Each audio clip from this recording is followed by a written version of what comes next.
Bonjour à tous et bienvenue dans cette vidéo où ça y est, nous allons mettre en place notre dbconfig par rapport aux relations qu'on a définies dans la vidéo précédente. On avait déjà abordé un peu le sujet avec le type des relations et pourquoi ce type de relation. On avait dit aussi que du coup, Sequalize, il a un système qui est assez contraignant, et il lui faut un point central de connexion. Il faut que tout soit mis à un seul endroit. Donc pour ça, on va utiliser notre dbconfig. Donc je disais dans la vidéo précédente qu'en fait dbconfig va nous servir de point central. C'est-à-dire que je vais ramener les modèles ici.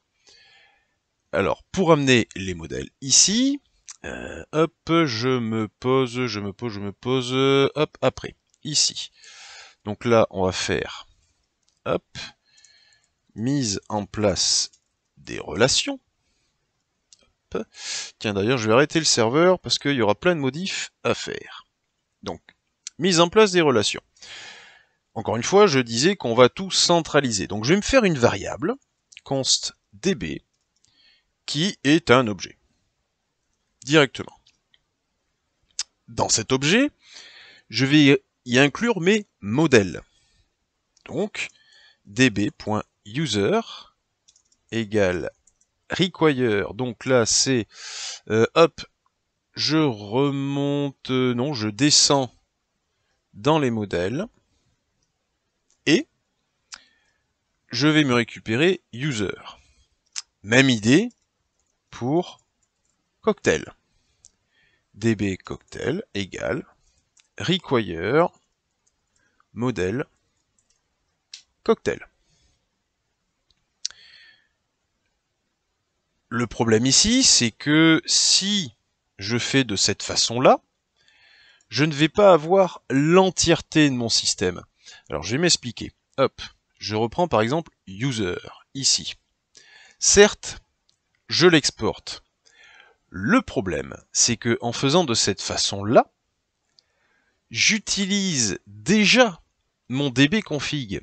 Or, dbconfig, donc le fichier de connexion, c'est mon fichier central. C'est pas un fichier que je peux utiliser pour définir des connexions, c'est un fichier que je dois utiliser pour ramener ma connexion et mes modèles. Donc je ne peux plus utiliser dbconfig ici. Hop, on l'enlève. Problème du coup, si je n'ai plus mon dbconfig, ça n'existe plus. Pourquoi j'utilisais dbconfig? Je l'utilisais parce que il m'exportait Sequalize, chose d'ailleurs qu'il ne fera plus vraiment. Mais il me faut Sequalize pour pouvoir faire mon define. Define appartient à Sequalize. Dans le monde de Node.js, on peut, quand on appelle des modules, transmettre des paramètres. On peut directement leur donner des valeurs. Donc, en même temps que je fais un require, je lui envoie mon Sequalize. Attention, pas le Sequalize majuscule, celui que j'ai commencé à paramétrer, qui est déjà une instance de l'objet natif Sequalize. Donc ce n'est pas le S majuscule que je ramène, c'est bien le S minuscule, l'objet qui a déjà la connexion. Encore une fois, parce qu'à l'intérieur, il faut et la connexion et les modèles pour faire les relations. Si maintenant ici, je transmets Sequalize, donc mon objet, celui que j'ai instancié, celui-là, de l'autre côté, il faut que je le reçoive. Et là, pour le recevoir, en fait, il faut fusionner une sorte de module export avec une réception. Ça veut dire que je ne peux plus faire de module export ici, d'ailleurs, il disparaîtra. Et en fait, toute ma définition va finir dans un modèle. Donc, pas modèle, dans un module, pardon, module.export. C'est donc une fonction, grosso modo. Hop. Et à l'intérieur, je vais y remettre toute ma mécanique. Tchouk. Je prends tout ça, et ça va à l'intérieur. Hop, ça je vais me le mettre comme ça. Donc là j'ai ma définition, j'ai mon before, j'ai mon user, et par contre, pour que le module puisse bien comprendre ce qui se passe, il faut que je return user, sinon de l'autre côté ici, mais je vais rien avoir. Donc forcément, il faut que. Donc, j'appelle mon module, je lui transmets mon objet que j'ai déjà commencé à instancier, donc le mien, celui-là, pas le new, c'est pas le S majuscule, c'est le Sequelize natif, le vide, bien mon instance avec les bases de données, que je vais donc recevoir ici, et à partir de là, je peux faire mon Sequelize, avec la bonne syntaxe, je peux faire mon Sequelize define. Ça y est, mon modèle commence à revenir propre.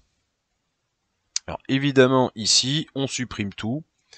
Tiens, ça d'ailleurs, ça va dégager. Ouais. Hop. Tac.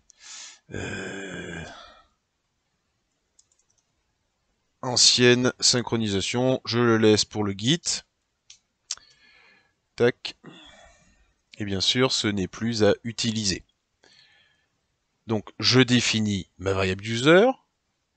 Dans ma variable user, pardon, dans ma constante, je le définis avec le modèle user. J'utilise le Sequelize que le dbconfig m'a envoyé quand je l'ai initialisé, donc ici. C'est le Sequelize, encore une fois, que j'ai moi-même instancié, le mien, celui qui va contenir toute ma connexion.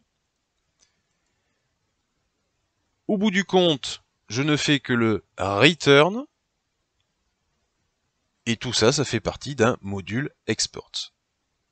Et à partir de là, votre modèle va commencer à ressembler à un modèle qui va intégrer un système de relations. Attention, les définitions ne changent vraiment pas. Hein. Lui, là, il bouge pas du tout. Mais, non pas ça, mais par contre, le formalisme, la façon dont il va se mettre en place, change pour justement le système des relations.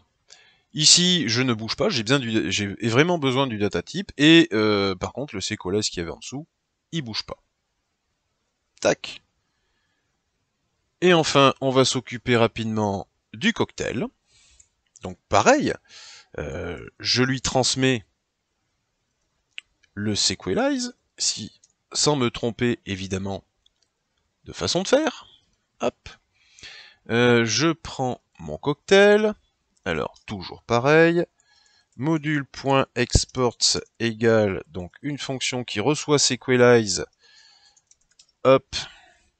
À l'intérieur, j'y mets tout ça. Donc, j'enlève ça. Ça dégage. Hop. Ici, même topo. Ancienne synchronisation du modèle. Hop. Et je remets tout ça ici. Là, du coup, j'ai pas directement de... j'ajoute pas de méthode entre temps, donc je peux directement ici me tanker un return.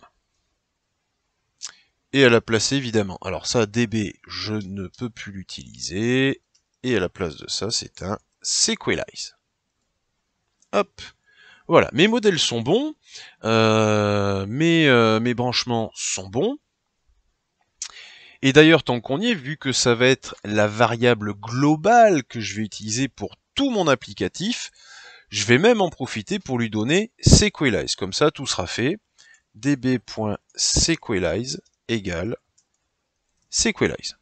Voilà. Parce que je vais devoir utiliser Sequelize pour lancer le test Authenticate sur la page serveur, enfin le fichier serveur.js. Vous voyez ici, donc j'utilise db Authenticate blablabla, mais ça faut que je le modifie. Il va falloir que je le change puisque db ne sera plus existant comme il était avant, puisqu'il inclut des modèles.